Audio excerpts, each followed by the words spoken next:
Deva Rato Baliramu Tarayo Dilipa Subha Yutanka Sibideva Lapipalada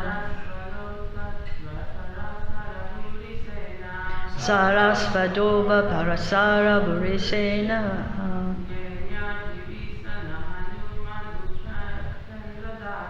Yenye Vibhasana Hanumad Upendradata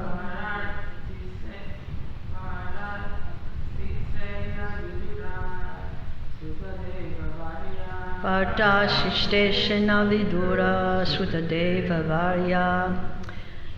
Please repeat after me. Veda. Know it. Aham. Myself. Anga. O Narada. Paramasya. Of the Supreme. He. Certainly. Yogamayam. Potency. Duyam. Yourself. Bhavaha. Shiva. Cha. And. Bhagavan. The great demigod. Ata. As also. Daityavarya, Prahlad Maharaj, the great devotee of the Lord, born in the family of an atheist. Pani, Satarupa, Mano, of Manu, Sa, he, Cha, also, Manu, Swayambhuva, Cha, and Tat Atma Jaha Cha, and his children like Priyavata, Uttanapad, Devahuti, etc. Prachinabahi, Ribhu, Anga, Uta, even, Dhruva, Cha, and Ikshvaku, Aila, Muchukunda, Videha, Maharaj Janaka, Gadi, Raghu, Ambarish, Sagara, Gaya, Nahusa, Aja, and so on. And I'll continue, it's a lot of them. Mandatri, Mandahata, Alaka, Shatadanu, Bali, Amrutaraya, Dilip, Sobari, Utanka, Shibi, Devala, Pipalada, Sarasvata, Udava, Parashara, Burishena, Ye, those who, Anye, others, Vibhishana, Hanuman, Upendra Sukadev Goswami, Partha, Arjuna, Ashtishena, Vidura, Shrutadeva, Varya, the foremost. We actually receive great benefit by reciting the names of these great devotees. Translation: O Narada, although the potencies of the Lord are unknowable and immeasurable, still, because we are all surrendered souls, we know how he acts through Yogamaya potencies. And similarly, the potencies of the Lord are also known to the all-powerful Shiva, the great king of the atheistic family, namely Prahlad Maharaj, Swayambhuv Manu, his wife Satarupa, his sons and daughters like Priyavata, Uttanapad, Akuti, Devahuti and Prashuti, Prachinabahi, Ribhu, Anga, the father of Vena, Maharaj Dhruva, Ikshvaku, Aila, Muchukunda, Maharaj Janaka, Gadi, Raghu, Ambarish, Sagara, Gaya, Nahausha, Mandata, Alaka, Satanve, Anu, Rantideva, Bhishma, Bali, Amrutaraya, Dilipa, Sobari, Utanka, Shibi, Devala, Pipalada, Sarasvata, Uddhava, Parashara, Burishena, Vibhishana, Hanuman, Shukadev Goswami, Arjuna, Arishtena Vidura Shruttadev. I need a Bhagavatam so I can read the purport. So all of these names are indicating such illustrious personalities. Many of them are familiar to us, and many aren't. So now we're going to read the purport. Srila Prabhupada. The book's coming. Yes.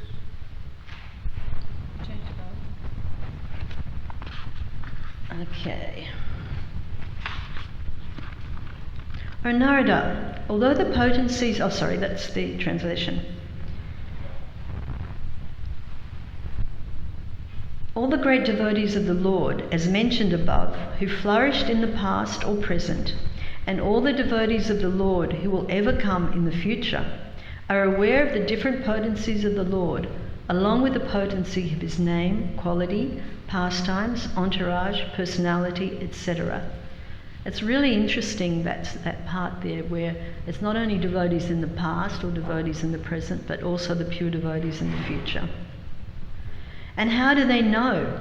Certainly it is not by mental speculation, nor by any attempt by dint of limited instruments of knowledge.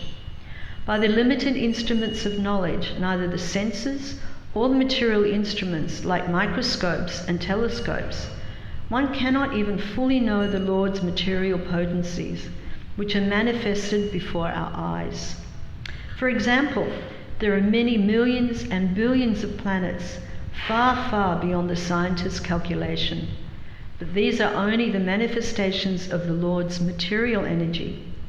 But what can the scientist hope to know of the spiritual potency of the Lord by such material efforts? Mental speculations, by adding some dozens of ifs and maybes, cannot aid the advancement of knowledge. On the contrary, such mental speculations will only end in despair by dismissing the case abruptly and declaring the non-existence of God.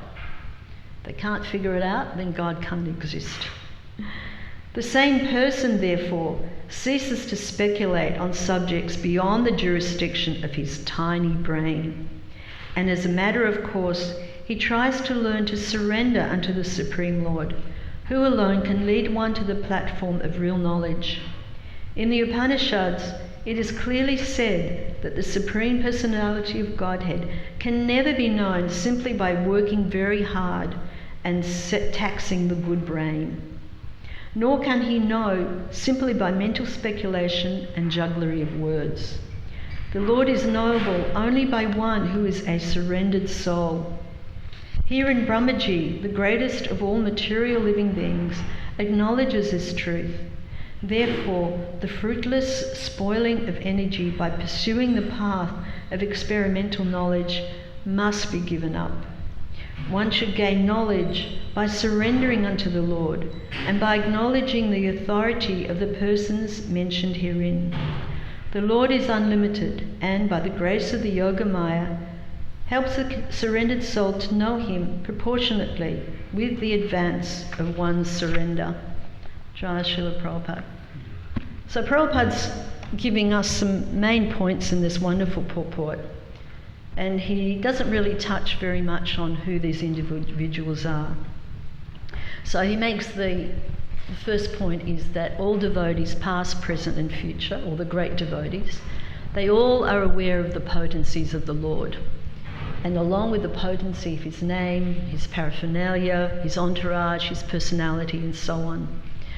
And we learn in this way that Krishna is never without his opulences or his associates. Whenever Krishna appears, they all appear with him. And of course his potencies in full are manifest no matter what incarnation he takes.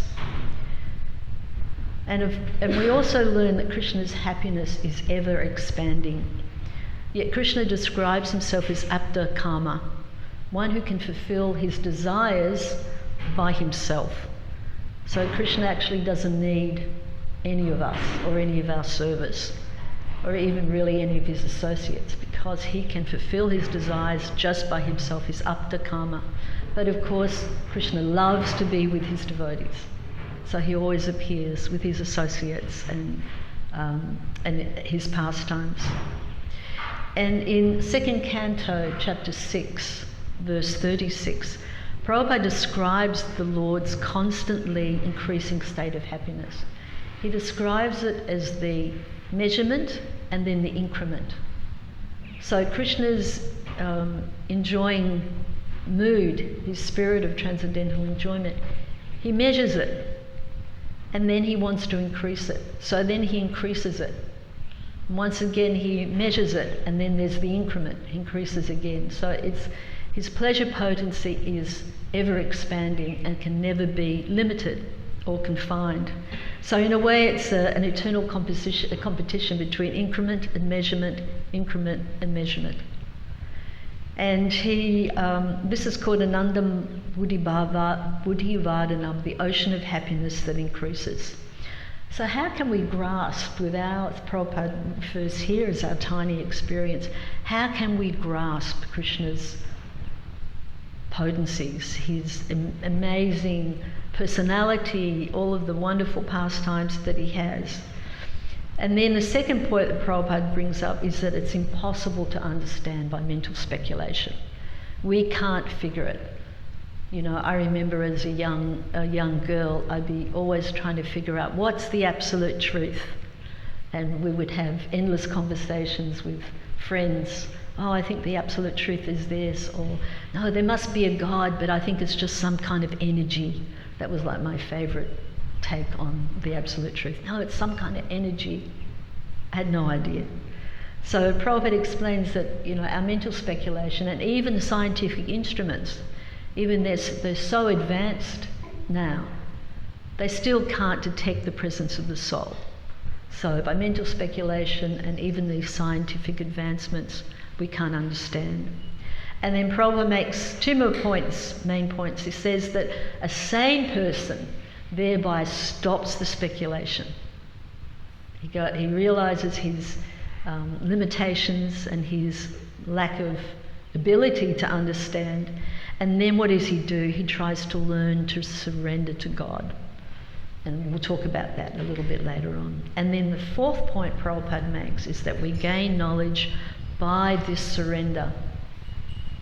And he acknowledges the great personalities that, as Lord Brahma describes these. So in these two verses, or three verses, Lord Brahma is pointing out to Narada Muni how the Supreme Lord is unknowable and immeasurable. And we can't grasp the extent of his power. It's just not possible. Even his creation, we can't grasp the enormity of it. And even Seshanaga, with his 1,000 mouths, where all the universes are resting on his hoods, he can't even measure or describe the potency and the various qualities of Krishna. So it's really beyond our scope as teeny individuals. And after all, Supreme Lord Krishna's creation is so vast. It's only a fraction, though, of his spiritual world. So what we can see here, which we cannot even measure, is just a third of his creation. 2/3 of it is there in the spiritual world. So it's not just one little planet there, Krishnaloka, it's vast and immeasurable. And this is explained in Adi Leela about the ratio of the planets. But we poor materialists, we want to try and live comfortably here. We're trying to make all kinds of arrangements where we're very comfortable. I get a nice house to live in. I'll get a vehicle. Oh no, I need 2 vehicles, one for my husband, one for my wife. Oh yeah, and then I have my 18-year-old son, he needs a vehicle. And it continues and continues because we actually can never be satisfied. We're always seeking satisfaction. We can't get no satisfaction, quoting our Rolling Stones. But the reason we can't get that satisfaction is because we're looking in the wrong direction. We're looking in material life. So Prabhupada advises us in this purport that we should seek a different way of living. Simple living, high thinking. not simple thinking. Simple living, high thinking. And that's a mantra that ever since I joined, it was always simple living, high thinking. So we live simply, but we think deep, we think high. And what's a life without a life of introspection, without a life of examination, and of course in study? So we're trying to do this by living this simple living with the high thinking. And in general, people are struggling very hard to find their niche in this material world. And I'm sure many of us have said to ourselves or to our friends, I'm trying to find myself. That was also one of my big mantras. I'm just trying to find myself.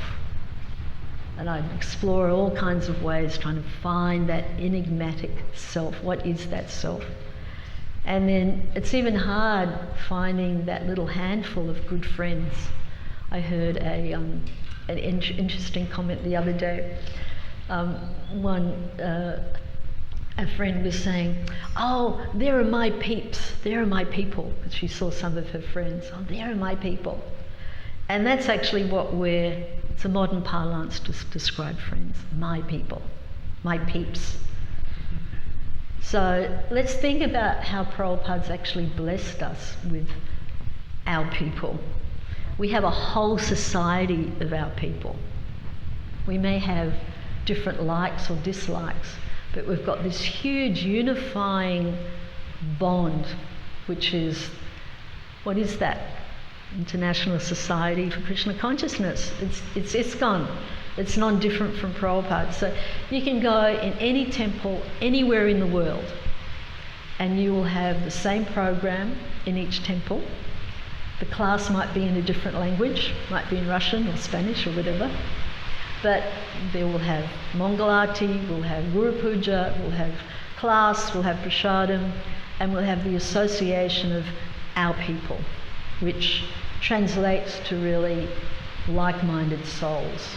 So Prabhupada's given this wonderful organisation where we can always find a meeting point with each other. You know, we may have some different personal goals perhaps, or, you know, we may not gel on a personality level with others, but that's all temporary and it's all insignificant.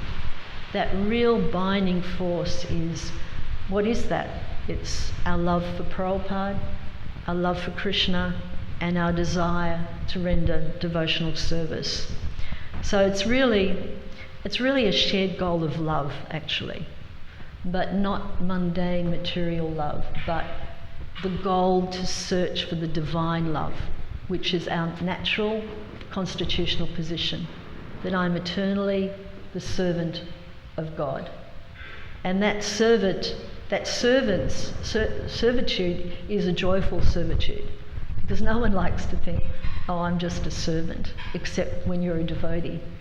Devotees are always aspiring, how can I serve? How can I serve my fellow Vaishnavas, Vaishnavis? How can I serve our Senapati Bhakta Srila Prabhupada? How can I serve my initiating guru? It's all about that divine love where we're focused on serving the Lord and also living in harmony and unity with each other. So we try and transcend our differences because they're really temporary and they're so insignificant. When you look at the concept of eternal time, the fact that you're not getting on with A, B or C is really of no real importance. So, you know, we may get annoyed with this person or that person, but if we meditate on that overarching simple principle of loving service together, it really helps solve things. And really, how awesome is a life of introspection, you know? If we're not endlessly analysing ourselves and getting depressed about it, it's termed, I think, navel gazing. I'm not talking about that kind of introspection where we're just seeing our faults and, you know, getting depressed about it, because I know I have numerous faults, and I'm sure that's a concern shared by many other people. Not just my faults, but their own faults.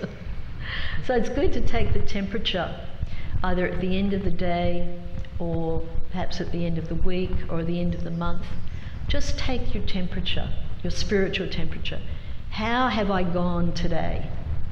Okay, I got up early, I chanted pretty good rounds, but I was a little bit slack in my reading.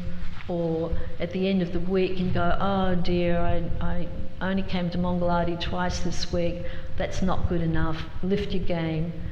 Or at the end of the month, or at the end of the year, just having these little moments where you're just doing a little bit of internal excavation, taking that spiritual temperature. That's always good because we need to see where we're falling short and where we're also making some advancement. But the one type of behaviour that will really get us into very, very hot water is what? What's the most dangerous thing for a devotee? Yes, gold star. It's the aparad. So our spiritual advancement can be really wrecked when we commit offences. And of course the worst offence you can commit is to the lotus feet of the spiritual master, and not making it insignificant, but also to our fellow devotees. And it doesn't mean that we're really nice to each other, that we're neglectful of anyone who's not practicing the lifestyle that we're practicing, those who are not yet devotees. So Prabhupada said that a devotee is known by how much they remind others about Krishna. And there's that wonderful story, and I've told it before, where one young bhakta, actually he was initiated, and I was told his name but I forget now, but I think it was in New Vrindavan. He was guarding, was like Prabhupada's bodyguard to make sure Prabhupada wasn't being disturbed. And it was late at night and it was raining, so he took shelter under some cover. And then he just felt this presence near him, and he turned around and it was Srila Prabhupada. So immediately offered his obeisances and said to Prabhupada, "Oh Prabhupada, how may I serve you?" And Prabhupada said, "I want you to go where I cannot go." And this devotee's thinking, Prabhupada goes everywhere. He goes all around the world. Prabhupada's constantly travelling. And Prabhupada said, "I want you to go to the future and show others how much Krishna loves them by how you treat them." So when non-devotees come in contact with a devotee, they should feel, oh, I'm feeling some love here. This person is seeing me. This person is respecting me.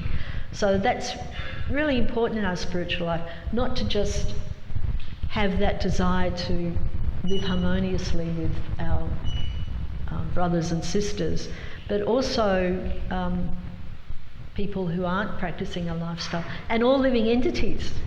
And I was just reading Giriraj Maharaj's wonderful book, I'll Build You a Temple, the story of Juhu. And one of the trees had to be removed, and when Prabhupada had come back after being away for a little while, he was very disturbed that the tree had been cut down. And Prabhupada said, never cut down the trees.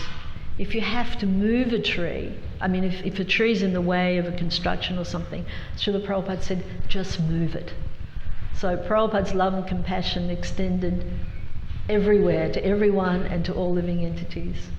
And there's also that time in Mayapur, he was watching this bug for a long, long time on the floor. And his servant said, "Oh, Srila Prabhupada, what are you doing?" He said, "Oh, I think that bug's hungry. Take it out so it can find its food." So, just getting back to offences.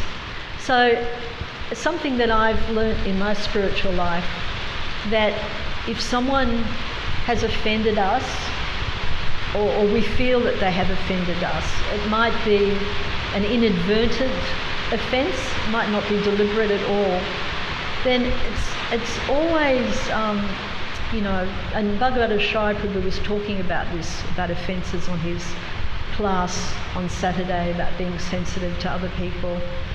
But I think it's good that if you feel hurt, because it is about feelings, that if you feel hurt by someone or if you feel someone's offended you, go to that person and say, look, I'd really love to have 5 minutes of your time. I'm feeling hurt by something you said to me or something that you did or didn't do, and I felt hurt by it. And I found that 9 times out of 10, the cases are, it was just a misunderstanding, it was a mistake. So when you go to that person in a loving mood, not, hey, I want to speak to you, you did this to me and I don't like it and that was really offensive. That's not the right mood. But if you go to someone and say, look, I really need to talk to you about something, I feel really hurt by, whatever action you may have done. In most cases, it's easily rectified. Could have been from a misunderstanding, and then it gives both parties an opportunity where they can really enter deeper into the relationship and enter deeper into an understanding of each other. So that's very important, to not walk around with this kind of heavy load on your back and not wanting to see someone because you feel they've offended you. Prabhupada wanted us to have that real mood of cooperation, and it goes not just from managers cooperating with other managers, but it's about, drilling right down on an individual person-to-person basis. So I think that's really important. And Krishna says, out of many thousands of men, one may endeavour for perfection, and of those who have achieved perfection, hardly one knows me in truth. So we need to be really appreciative of all the devotees who are trying very hard to make their advancement. Of course, we've got some time to go, but meditating on that verse is a good one. And we can appreciate the value of each other. So in the purport, Prabhupada's also explaining how vast the cosmic manifestation is. And quite a while ago I read that it's likened to a bucket of mustard seeds. So cooks would know how small a mustard seed is. Very tiny, I guess just a little bit bigger than a pinhead in some cases.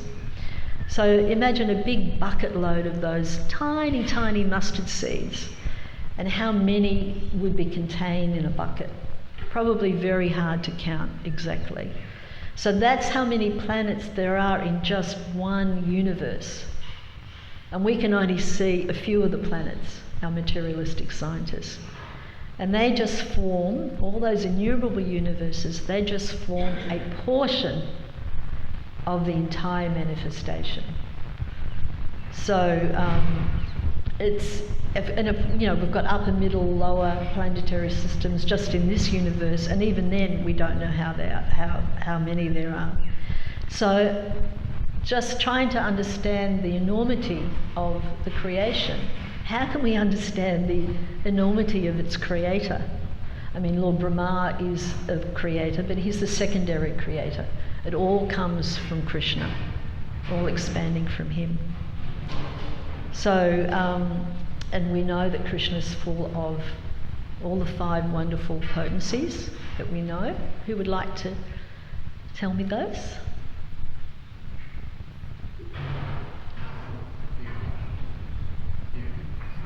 Sorry? Yeah. All beauty, all fame.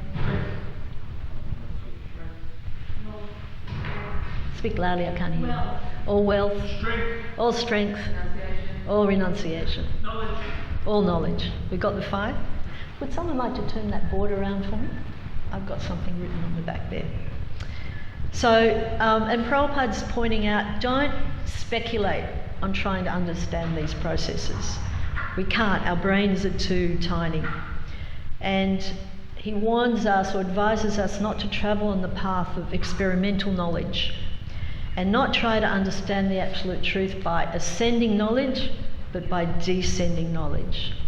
And in the introduction to the Sri Upanishad, Prabhupada explains there are 3 kinds of evidences, and you can see them written on the board. Pratyaksha, Anuman and Shabda. Pratyaksha means direct evidence. So that's not very good because our senses are not perfect. We have imperfect senses.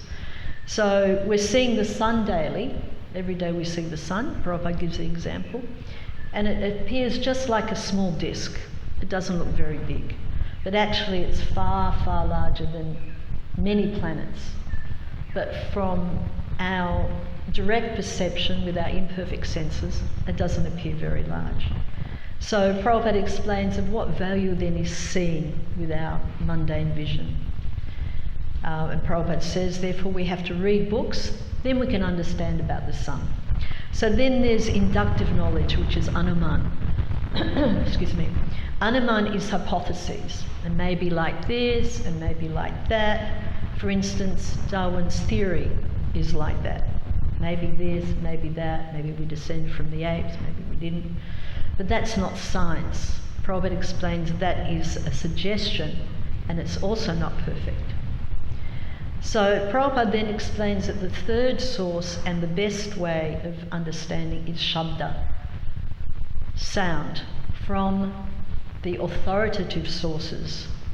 So that's perfect. So if, and Prabhupada gives a great example, if you receive a guide from a radio show, and you know on Monday it's going to be this one talking and Tuesday it's going to be that one talking. And Prabhupada says you don't have to make an experiment with that because it's received from the radio station. They're meant to be authoritative and hopefully not having any typos in there. So in Bhagavad Gita, Krishna says, 634, Tadvidi pratipatena paripashnena sevaya upadekshanti te gnanam ganilavas tattvadashinaha. Just try to learn the truth by approaching a spiritual master. Inquire from him submissively. Render service unto him. The self-realized soul can impart knowledge unto you because he has seen the truth. So that's the sabda, that's the perfect way to get knowledge. And it's very important that a sadhaka or a person who is following and practicing the life of Bhakti Yoga does take initiation. And in the introduction to Nectar Devotion, Prabhupada makes a very, very strong statement about this. He says, and I'll quote here, the date of initiation by the spiritual master, from the date of initiation by the spiritual master, the connection between Krishna and the person cultivating Krishna consciousness is established. It's cemented. It's not that for those who are not initiated yet that you don't have that connection with Krishna and the Parampara. But when you get initiated, that's when that eternal spiritual contract is made, and then your devotional life is cemented. But as our ISKCON Disciple Course points out, as our GBC points out, that process should not be rushed. And in fact, Srila Prabhupada himself pointed it out, that from the time of following the regulative principles and chanting 16 rounds, one should ideally wait a year before choosing a initiating spiritual master. And that's because that first year is spent developing your very close relationship with Srila Prabhupada. And how do we do that? Prabhupada's not physically, his Vapu's not here. But Prabhupada said, if you want to know me, read my books. And Prabhupada's there in the books, in his lectures, in his conversations, his morning walks. And I think the strongest way to develop that relationship with Prabhupada is, of course, hearing about Prabhupada, listening to his disciples' memories of Prabhupada, reading Lilamrita. It's a wonderful, wonderful book, and for New Govardhana and for many other temples, Lilamrita is a prerequisite reading for before you can get first initiated. And I was listening to a wonderful interview by Mahatma Prabhu on Books of the Basis. And I don't know if you're familiar with Books of the Basis, but you can go on YouTube. And it's a series of very inspiring interviews by senior devotees about what Prabhupada's books mean to them. And Mahatma Prabhu gave a really wonderful example that I liked very much. He said that just like we take vitamins and minerals and we eat healthy food to stay healthy, he said reading Prabhupada's books and studying Prabhupada's books are the minerals and vitamins that we need for a healthy spiritual life. So I really thought that was very, very wonderful. And in Bhagavatam 4th Canto, chapter 20, verse 25, and this is a verse I quote a lot because when I read it, it just hit me like a ton of bricks. It was so powerful. And I'll read it out to you. My dear Lord, it's describing how the voice of the pure devotee has touched the saffron mercy particles strewn on the Lord's lotus feet. My dear Lord, you are glorified by the selected verses uttered by great personalities. Such glorification of your lotus feet is just like saffron particles. When the transcendental vibration from the mouths of great devotees carries the aroma of the saffron dust of your lotus feet, the forgetful living entity gradually remembers his eternal relationship with you. Devotees thus gradually come to the right conclusion about the value of life. My dear Lord, I therefore do not need any other benediction but the opportunity to hear from the mouth of your pure devotee. And in the purport, Prabhupada explains that a pure devotee, his voice may sound like it's come from the material sky. In other words, it may sound like a material voice. But because it's touched the saffron mercy particles of the Lord's lotus feet, it has that power, it has that potency to wake you up to your constitutional position. So we've all got that opportunity to hear Prabhupada in his lectures, his conversations, and to read his books, study his books. It's our lifeblood, and Prabhupada really, really wanted us to do it. And as I said, the Lilamrita is very wonderful. So then after about a year of doing this, the candidate has that strong connection with our founder, Acharya Srila Prabhupada.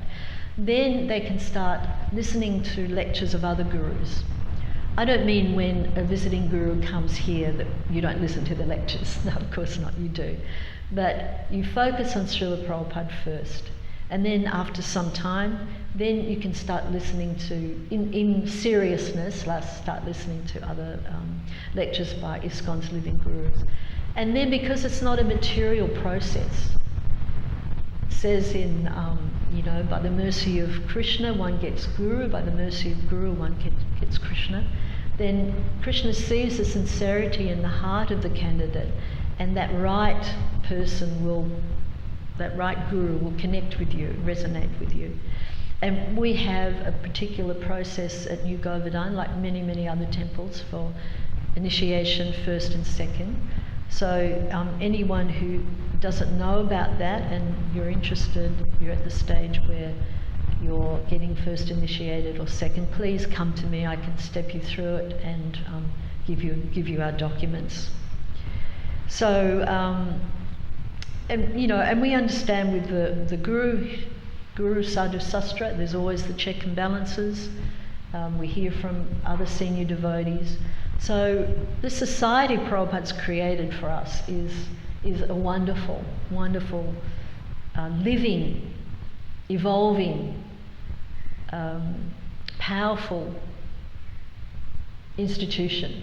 So we should pray very sincerely to Krishna to please let me always stay connected to your lotus feet. Let me cling on to Prabhupada's dhoti. He'll take me back. He promised. He said he has a key to the back door. So we just have faith and try and work in cooperation with each other. And, the list of those very great elevated souls, that common denominator they all have is that they are surrendered to the Lord. And in the last line of that purport, Srila Prabhupada is giving us great hope. And I'll repeat it. He says, the Lord is unlimited, and by the grace of the Yoga Maya, helps the surrendered soul to know him proportionately with the advance of one's surrender. So this is not under the external energy, Mahamaya. This is Yoga Maya, Krishna's internal energy. And the key point is surrender. That's the word we're always talking about, surrender. And we surrender by putting Krishna first. We put him in the centre. We don't put ourselves in the centre. But that doesn't mean that we neglect bodily health. We have to be sensible, take practical means to maintain a life of service.